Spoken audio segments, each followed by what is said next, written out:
Bismillahirrahmanirrahim. Assalamu alaikum, my dear fellow students, and welcome to our series CS 101 Introduction to Computing. तो हमारी आज की इस video में हम मॉड्यूल नंबर 106 से लेकर 110 यानी 110 तक कंक्लूड करने की कोशिश करेंगे। तो चलिए फिर क्विकली शुरू करते हैं। मॉड्यूल नंबर 106 है एल्गोरिथम्स एफिशिएंसी। जाहिर बात है, हम कोई भी एल्गोरिथम डिवाइस करते हैं, डेवलप करते हैं, तो एक चीज जो एल्गोरिथम्स के लिए जरूरी है वो ये है कि हमारा एल्गोरिथम कितना एफिशिएंट है।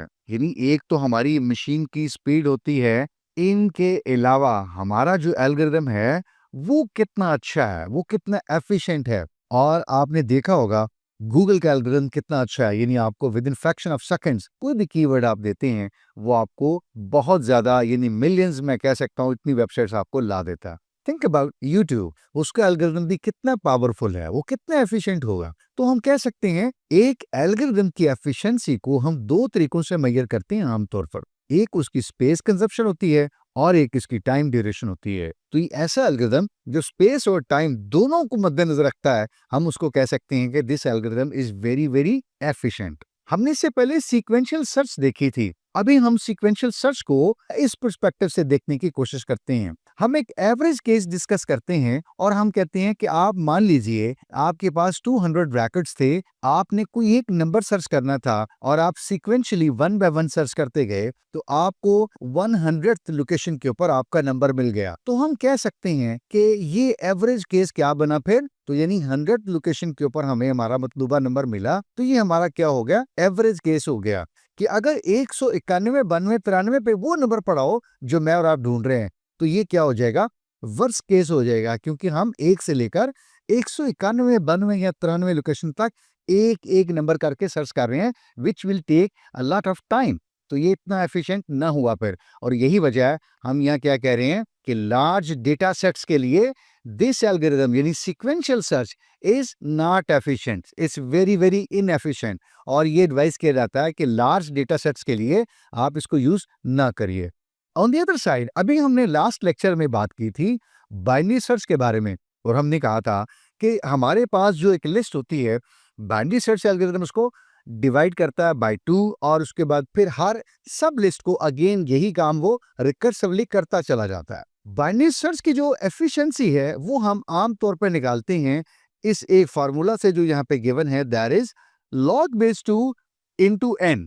और इस n से क्या मुराद है, हमारे पास कितने नंबर्स हैं जिनको हमने सर्च करना है। और यहाँ आपकी इंटरेस्ट के लिए मैंने यहाँ एग्जाम्पल लिखी है, आप हैरान हो जाएंगे। अगर हमारे पास 1 मिलियन रैकेट्स हों तो आप यकीन कीजिए कि बाइनरी सर्च जो है ये 20 अटेम्प्ट्स लगाता है और आपको आपका मतलूबा नंबर निकाल के दे देता है।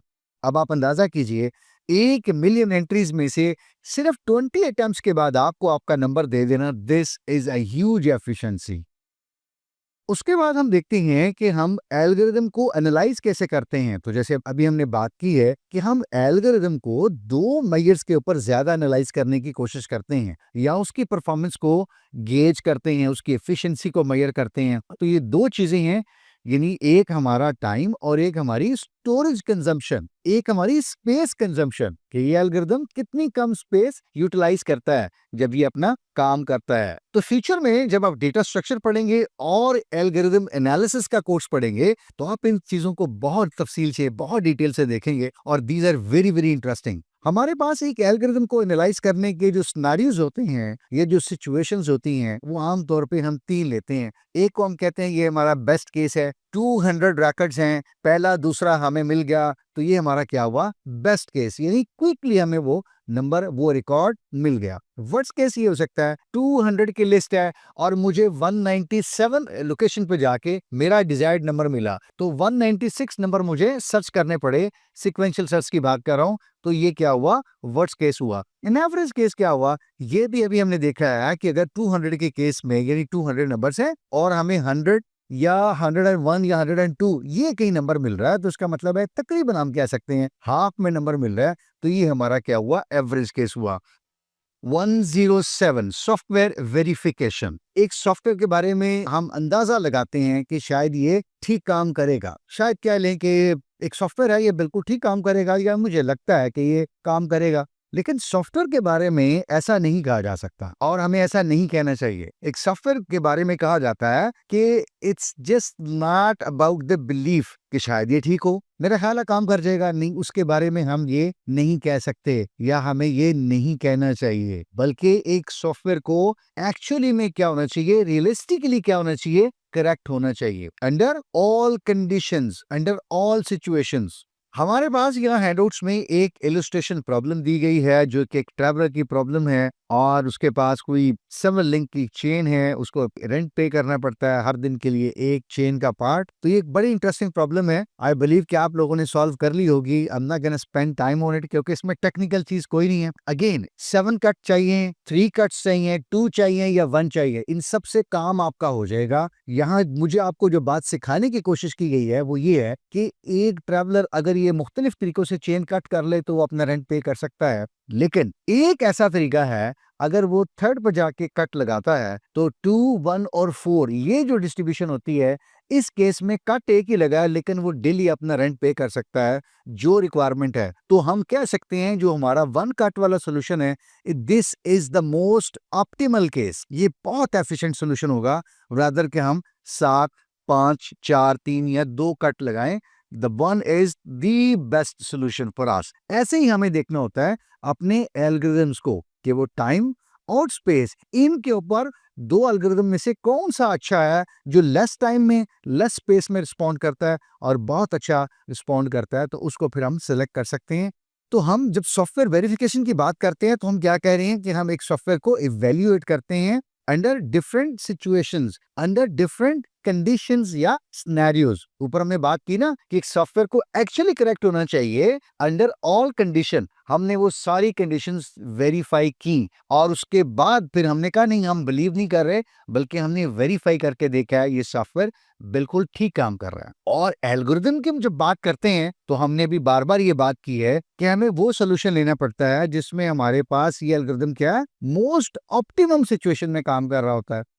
अच्छा, इस सॉफ्टवेयर वेरिफिकेशन और इस एल्गोरिथम की जो थोड़ी सी बैकग्राउंड है, इसमें आप लोगों के लिए एज ए प्रोग्रामर क्या की इनसाइट है वो क्विकली देख लेते हैं। यानी अगर आप ये सोचिए कि हमने एल्गोरिथम एक अच्छा सेलेक्ट नहीं कर सके किसी वजह से, नंबर 2 हमने उसको प्रॉपरली ऑल कंडीशन में वेरीफाई भी नहीं किया, 1-2 जनरल चीजों में हमने देखा और हमें लगा कि ये ठीक है, यानी this software appears to be correct, लेकिन अनफोर्सीन में ये सॉफ्टवेयर क्या हो गया, फेल हो गया। ठीक है, तो ये कहा जा रहा है कि एक आपका बिलीफ है और एक क्या है, रियलिटी है। बिलीफ ये है, हमने एज्यूम कर लिया, अजम्पशन पे बात कर ली कि ये ठीक ही काम करेगा। रियलिटी क्या है, हमें चाहिए था कि हम उस सॉफ्टवेयर को जितनी भी टेस्ट कंडीशन हो सकती हैं उन सब के अंदर रख के देखें, वेरीफाई करें और उसके बाद कोई कंक्लूड करें, कोई नतीजा अखज करें, क्या ये वाकई सॉफ्टवेयर ठीक काम कर रहा है और हर कंडीशन में, ये ऑल कंडीशन में ये बिल्कुल ठीक काम करता है। अब यहाँ तक मेरा ख्याल है मुझे आपको थोड़ा सा अंदाजा हो गया है कि वेरिफिकेशन की कितनी इंपॉर्टेंस है।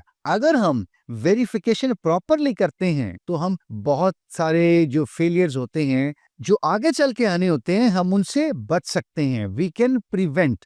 यानी एक तो ये है ना कि सॉफ्टवेयर में एरर आ गया और हमने उसको फिर फिक्स कर दिया, लेकिन अगर हम अपनी टेस्टिंग को, अपनी वेरिफिकेशन को बहुत अच्छा कर लें, बहुत सॉलिडिफाई कर लें और रिग्रेसिवली हम उसको फॉलो करें, थॉरोली टेस्टिंग अपनी करें, तो इसका मतलब यह है कि आगे चल के जो फेलियर्स आने हैं हम टाइम पे उसको प्रिवेंट करने की कोशिश कर रहे हैं। और जो तीसरी अहम चीज यहाँ से की टेक अवे है आपको लिए एज ए प्रोग्रामर, वो ये है कि आप लोगों को ये वेरिफिकेशन टेक्निक्स के लिए रिसर्च करनी होती है। यानी आजकल आपने देखा होगा, एक जमाने तक मैनुअल टेस्टिंग हुआ करती थी सॉफ्टवेयर्स की, लेकिन अब आपने शायद सुना हो काफी अरसे से ऑटोमेशन हो रही है। यानी सॉफ्टवेयर को टेस्ट करने के स्क्रिप्ट लिखे जाते हैं पाइथन में और बहुत सारी प्रोग्रामिंग लैंग्वेजेस में, इसमें नोड.जेएस वगैरह भी शामिल है। तो वहां स्क्रिप्ट लिखे जाते हैं और एक सॉफ्टवेयर को टेस्ट करने के लिए एक और सॉफ्टवेयर लिखा जाता है। इस सूरत में अब आप अंदाजा कर सकते हैं कि कमर्शियल एप्लीकेशन जिसमें थाउजेंड रिकॉर्ड आने हैं, वहां फिर वो प्रॉपरली टेस्ट हो जाता है। तो ये एक्टिवली हमें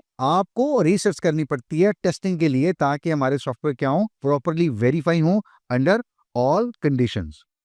108 है जी सॉफ्टवेयर वेरिफिकेशन एग्जांपल्स। तो अभी हमने बात की है कि एक सॉफ्टवेयर जिसके बारे में शायद अजम्पशंस हो, एक बिलीफ हो कि वो ठीक काम करेगा, किसी अनफोर्चुनेट कंडीशन में, मैंने आपने कभी सोची नहीं थी, प्रेडिक्ट नहीं की थी, वो सिचुएशन सामने आई और सॉफ्टवेयर क्या हुआ, फेल हो गया। अगर हम सॉफ्टवेयर की वेरिफिकेशन को इंश्योर करें तो हम क्या कर सकते हैं, यानी बहुत सारे एरर से, फेलियर से सॉफ्टवेयर को प्रिवेंट कर सकते हैं। और एक ऐसा सॉफ्टवेयर जिसमें यानी हमने ये पहले से कोशिश की है, इनबिल्ट ये बात कोशिश की है कि उसके अंदर से हम एरर्स को प्रिवेंट कर सकें, तो उस सॉफ्टवेयर के बारे में हम कह सकते हैं कि ये सॉफ्टवेयर क्या होगा, रिलायबल होगा। यानी मेरी आपकी ये अप्रोच जिसमें हम ये कोशिश कर रहे हैं कि सॉफ्टवेयर को हर टेस्ट कंडीशन में डाल के देखें, वेरीफाई करें कि we are making our software product more reliable. अच्छा, यहाँ आपके हैंडआउट्स में 2 एग्जांपल्स गिवन हैं कि ये कोई 25 एक्सरे की कोई मशीन थी गालबन ये किसी जमाने में, तो सॉफ्टवेयर एरर की वजह से क्या हुआ,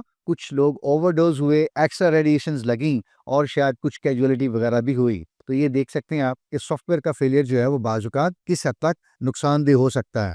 दूसरी जो कंडीशन यहाँ मेंशन है वो ये है कि यूके के हॉस्पिटल में शायद डॉक्टर्स को या नर्सेस को या मेडिकल का जो स्टाफ है उन लोगों को सिस्टम एक्सेस नहीं मिली किसी वजह से भी, और उसकी वजह से क्या हुआ, जितनी भी हॉस्पिटल की सर्जरीज थी या फिर ओपीडीज वगैरह थे या अपॉइंटमेंट्स थी वो सारी क्या हुई, डिस्टर्ब हुई, और जिसकी वजह से भी डॉक्टर्स को भी बल्कि मरीजों को भी ज्यादा मुश्किलात का सामना करना पड़ा। एंड यू कैन इमेजिन वो लोग जो आईसीयू पे थे अनफॉर्चुनेटली या क्रिटिकल कंडीशन में थे उनके साथ क्या प्रॉब्लम हो सकती है, ये इससे रिलेटेड कंसिक्वेंसेस क्या हो सकते हैं। सो वी कैन इमेजिन कि हमारे सॉफ्टवेयर एरर्स जो हैं वो बाज़ औक़ात किस हद तक कैटास्ट्रोफिक हो सकते हैं, किस हद तक क्रिटिकल हो सकती हैं या फिर अलार्मिंग हो सकते हैं। ऑलराइट जी, we have 109 programming languages. Early generation 1 की जो प्रोग्रामिंग लैंग्वेजेस थी उनके बारे में एक स्लाइड सा इंट्रोडक्शन है कि शुरू में क्या होता था, हमारे पास जितने भी प्रोग्रामर्स थे हमारे, वो बेचारे मशीन लैंग्वेज में कोड किया करते थे। और मशीन लैंग्वेज क्या होती थी, न्यूमेरिक कोड्स होते थे और ये न्यूमेरिक सीक्वेंस होती थी, यानी इंस्ट्रक्शंस इनफैक्ट क्या होती थी, न्यूमेरिक सीक्वेंस होता था, जो आज मैं और आप शायद मुख्तलिफ और लैंग्वेजेस में कदरे आसान लिखते हैं। Those are very close to our human readable languages. एक एग्जांपल दी है यहाँ पे, ये क्या है, न्यूमेरिक सीक्वेंस लिखा हुआ है 40, 5 और 6। ये 40 है फॉर एग्जांपल, इसका मतलब शायद 40 हो, और उसका मतलब क्या हो कि आपने कोई कंटेंट मूव करने हैं। 5 का मतलब क्या हो कि आपने रजिस्टर 5 के अंदर मूव किसको करना है, कोई रजिस्टर 6 का कंटेंट है। अब ये देखिए 4056 बजाय तो मेरे आपके लिए एक नंबर है, बट मशीन के लिए कोई एक प्रॉपर इंस्ट्रक्शन है। अब आप अंदाजा कीजिएगा कि जो शुरू के लोग थे उनके लिए जिंदगी कितनी मुश्किल थी बेचारों के लिए। निमोनिक सिस्टम को इंट्रोड्यूस किया गया 1940 के अंदर, और उसमें कोशिश जो की गई वो ये थी कि प्रोग्रामिंग को थोड़ा सा सिंप्लीफाई किया जाए, और इस सिंप्लीफिकेशन में थोड़ी सी कोशिश की गई कि ह्यूमन रीडेबल जो नोटेशंस हैं या जो लैंग्वेज है, जो इंसान मैं और आप जरा कदरे समझ सकते हैं आसानी से, उनको इंट्रोड्यूस किया गया। वो ये है, फॉर एग्जाम्पल कहा गया कि लोड के लिए आप एलडी यूज कर लीजिए। इसी तरह आप देख सकते हैं प्राइस और ये शिपिंग चार्जेस, ये कदरे ह्यूमन रीडेबल चीजें हैं। इसी तरह हम कोई 2 या 3 वैल्यूज को एडिशन में डाल रहे हैं, यहाँ पे एडीडीआई एडिशन से लिखा हुआ है, कुछ ऐड लिखा हो सकता है। इसी तरह एसटी का मतलब हम यहाँ कोई चीज स्टोर कर रहे हैं, और कुछ कंटेंट्स हैं जिसमें टोटल कास्ट भी है, और एचएलटी मतलब हाल्ट या सिस्टम को शायद हम स्टॉप कर रहे हैं। तो ये कदरे ऊपर 405 से आप भी अंदाजा कर सकती हैं। ये जो दूसरी जनरेशन थी गालबन, थोड़ी सी इससे क्या थी, आसान थी, ह्यूमन रीडेबल थी, कुछ थोड़ी सी इसमें डिस्क्रिप्टिव चीजें आ रही थी जो मुझे आपको आसानी से समझ आ सकती हैं। बेनिफिट्स क्या थे, क्लियरली हमें पता चल रहा है। चूंकि ये ह्यूमन रीडेबल थी तो सबसे पहला काम, ये सबसे कोर बेनिफिट जो मिला वो ये मिला, रीडेबिलिटी अच्छी हुई। और चूंकि रीडेबिलिटी अच्छी हुई, हम कह सकते हैं कभी कोई एरर भी अगर आया तो उसको डीबग करना भी कदरे निस्बतन आसान था, बजाय कि सिर्फ वो न्यूमेरिक सीक्वेंसेस हों जो कि कोड्स पे डिपेंडेंट हैं, और उनको फिर समझना और डीबग करना खासा मुश्किल होता था। और हमने भी बात की है कि डिस्क्रिप्टिव चीज़ें यूज हुई थी, खासकर कैप्शंस, टाइटल, नेम्स जैसे प्राइस, शिपिंग चार्जेस वगैरह। ये क्या बनाते हैं, कोड को मीनिंगफुल बना देते हैं, यानी आपको पता चल जाता है कि यहाँ पे ये वैल्यू आनी है। ऑलराइट जी, module number 110, early programming generation 2। जो सेकंड जनरेशन लैंग्वेजेस थी, जिसमें सबसे जो ज्यादा कॉमन लैंग्वेज थी हमारी, और ये अब भी यूज होती है, जिसको हम कहते हैं असेंबली लैंग्वेज। असेंबली लैंग्वेज के साथ सबसे पहले आप एक चीज देखिए, क्या है, असेंबलर है। आप ये समझ लीजिए कि दरमियान में होता है, एक साइड पे आपका मशीन कोड होता है और एक साइड पे असेंबली का कोड होता है। असेंबली लैंग्वेज का लिखा हुआ कोड उसने मशीन कोड में कन्वर्ट होना है एग्जीक्यूशन के लिए। तो असेंबलर क्या करता था, असेंबली लैंग्वेज के कोड को मशीन लैंग्वेज में कन्वर्ट किया करता था। ठीक है, ये आप कह सकते हैं।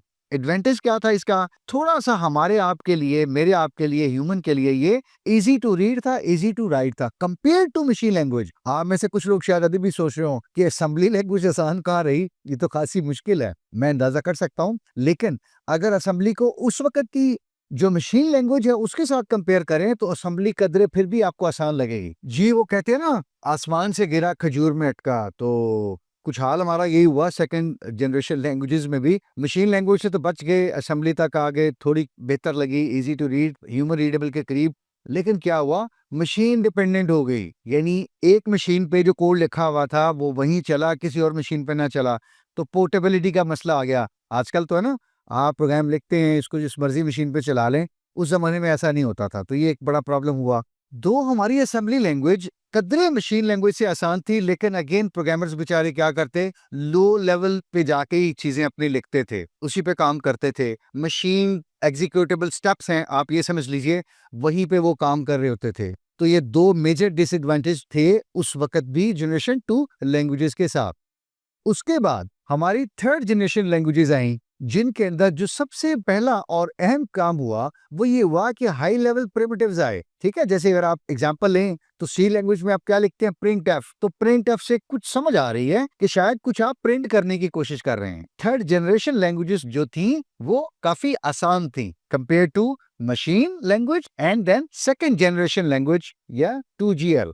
जो दूसरा बड़ा एक एडवांटेज हमें मिला, जो कि असेंबली में जाके डिसएडवांटेज बन गया हमारे लिए कि हम मशीन से निकले और वहां फंस गए, यहाँ ऐसा नहीं था। हमारी थर्ड जनरेशन लैंग्वेजेस जो थी और हैं वो इनफैक्ट क्या है, मशीन इंडिपेंडेंट है। जरूरी नहीं है कि एक मशीन पे कोड लिखा वो वहीं चल सकता है, दूसरी मशीन पे पोर्ट नहीं हो सकता। तो यहाँ जो पोर्टेबिलिटी का कंस्ट्रेंट था वो थर्ड जनरेशन लैंग्वेजेस ने हल कर दिया। और एक अहम चीज जो उन्होंने कही कि आप हार्डवेयर के ऊपर फोकस ना करें, मशीन डिपेंडेंस के ऊपर फोकस ना करें, बल्कि आप सारी तवज्जो और फोकस किस पे दें, अपनी लॉजिक बिल्डिंग के ऊपर। जो आपने प्रोग्राम लिखना है, जिसको आपने कोड करना है, चीजें काफी आसान होगी प्रोग्रामर्स के लिए। जो दो लैंग्वेजेस हमारी थर्ड जनरेशन लैंग्वेजेस में बहुत मशहूर हैं, उसमें आपने यकीनन नाम सुना होगा। एक फोर्ट्रैन है जिसको साइंटिफिक या इंजीनियरिंग एप्लीकेशंस में यूज किया जाता था, और दूसरी हमारी क्या थी, कोबोल थी, जिसको कहा जाता था कॉमन बिजनेस ओरिएंटेड लैंग्वेज। तो ये बिजनेस एप्लीकेशंस के लिए इस्तेमाल होती थी, जिसमें आप कह सकते हैं टैक्सेशन है, एटसेट्रा एटसेट्रा। जो हमारी थर्ड जनरेशन लैंग्वेजेस के साथ और डेवलपमेंट हुई वो ये हुई कि वहां हमने देखा था कि असेंबली के साथ क्या है, असेंबलर। थर्ड जनरेशन लैंग्वेजेस आई, वो लैंग्वेजेस हमारी लैंग्वेजेस के बहुत करीब हैं, ह्यूमन रीडेबल हैं, जबकि कोड ने एग्जीक्यूट होना है मशीन लैंग्वेज के अंदर। तो लिहाजा हमें जरूरत पड़ी कि हमें दरमियान में ट्रांसलेटर्स चाहिए, और वो हमारे ट्रांसलेटर दो तरह के हैं, एक हमारे कंपाइलर हैं और एक इंटरप्रेटर हैं। कंपाइलर जो हैं ये ऐसे हाई लेवल लैंग्वेज कोड को मशीन लैंग्वेज में कन्वर्ट करते हैं, जिसको हम पहले कन्वर्ट कर लेते हैं पूरे को और बाद में एग्जीक्यूट करते हैं, इसलिए कहा लेटर एग्जीक्यूशन। इंटरप्रेटर अलबत्ता थोड़ा सा इसमें डिफरेंस है। इंटरप्रेटर भी लैंग्वेज के ट्रांसलेटर्स ही होते हैं, जो कि हाई लेवल लैंग्वेज कोड को मशीन कोड में कन्वर्ट करते हैं। लेकिन ये क्या करते हैं, ये कोड साथ साथ इंटरप्रेट करते जाते हैं, मशीन लैंग्वेज में कन्वर्ट करते जाते हैं इंस्ट्रक्शन बाय इंस्ट्रक्शन, और साथ साथ ये एग्जीक्यूशन भी करवाते रहते हैं। तो ये इन दोनों का थोड़ा सा फर्क है। काम दोनों का बिल्कुल क्या है, ट्रांसलेटर की तरह है।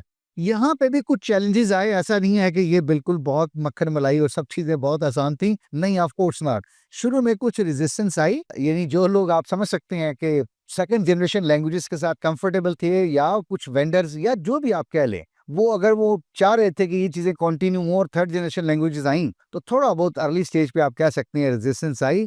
और दूसरा, शायद आपने सुना हो या कभी पढ़ा हो, ग्रेस होपर ने जो पहली कोशिश की थी ना थर्ड जनरेशन लैंग्वेजेस को प्रमोट करूं, और उसने जो कोशिश की थी कंपाइलर की डेमोन्स्ट्रेशन के लिए भी, उसको बड़ी तनकीद का सामना करना पड़ा था। तो ये दो सिग्निफिकेंट जो है वो चैलेंजेस आए जब हमारी थर्ड जनरेशन जो लैंग्वेजेस हैं वो इंट्रोड्यूस हुई। और जो सबसे बड़ी एक नोटिसेबल या सिग्निफिकेंट रेवोल्यूशन थी, या एक तरक्की थी, या एक पैराडाइम शिफ्ट हम उसको कह सकते हैं, वो यही था कि इन थर्ड जनरेशन लैंग्वेजेस ने प्रॉब्लम सॉल्विंग के लिए लोगों को इनेबल कर दिया। जैसे हमने बात की कि more focus was on logic building, application building, जो कि क्या थी, पोर्टेबल थी, मशीन इंडिपेंडेंट थी। अब आप अंदाजा कर सकते हैं ना कि हार्डवेयर इंडिपेंडेंस है आपको, आपके पास पोर्टेबिलिटी है, आपके पास लैंग्वेज जो है वो ह्यूमन रीडेबल के करीब हैं, आपके पास मुख्तलिफ किस्म के ट्रांसलेटर्स अवेलेबल हैं, right? So I mean you can think of as kind of a freedom, a kind of a huge revolution. तो इसी को कहा जाता था कि ये बेसिकली एक पैराडाइम शिफ्ट था थर्ड जनरेशन लैंग्वेजेस आने के बाद, कि जिसके बाद दुनिया भर में फिर बहुत तरक्की हुई। एप्लीकेशन जो डेवलपमेंट का प्रोसेस था एक तरह से रेवोल्यूशनाइज्ड हो गया। तो यहाँ हमारा ये आज के जो एपिसोड है ये कंक्लूड होता है। हमेशा की तरह हमारी कोशिश तो होती है कुछ चीज़ों को समराइज भी कर सकें, कुछ आसान भी कर सकें। अपनी इस काविश में हम किस हद तक कामयाब होते हैं, आप अपनी फीडबैक से आगाह करते रहिएगा। और ओवरऑल सीरीज कंटेंट या हमारी इस काविश से रिलेटेड आप कोई सजेशन, फीडबैक, राय देना चाहें बेहतरी के लिए, कोई सजेशन, कोई रिकमेंडेशन आपकी हो तो ज़रूर दिया करें। मेरी कोशिश होती है कि आप लोगों की फीडबैक को ज़रूर कंसिडर किया करूं, और जो अच्छी चीज़ें हैं हम उनको ज़रूर कंसिडर भी करें और उनको इम्प्लीमेंट भी करें। सारे सिलसिले का मकसद सिर्फ ये है, आप लोगों को बेनिफिट करना, आप लोगों को फैसिलिटेट करना और आप लोगों को ईज प्रोवाइड करना। हम आपको कुछ एनेबल करें ताकि आने वाले दिनों में जब आप अगले कोर्सेज पढ़ें तो इंशाल्लाह वो भी आपके लिए आसान हो, और ये जो सिलेबस है आपके लिए ये क्या बने, फाउंडेशन बने। अपना ख्याल रखिएगा। इंशाल्लाह अगली एपिसोड में आपसे फिर बात होती है। Wish you good luck with your studies. Take care. खुदा हाफिज। अस्सलाम वालेकुम।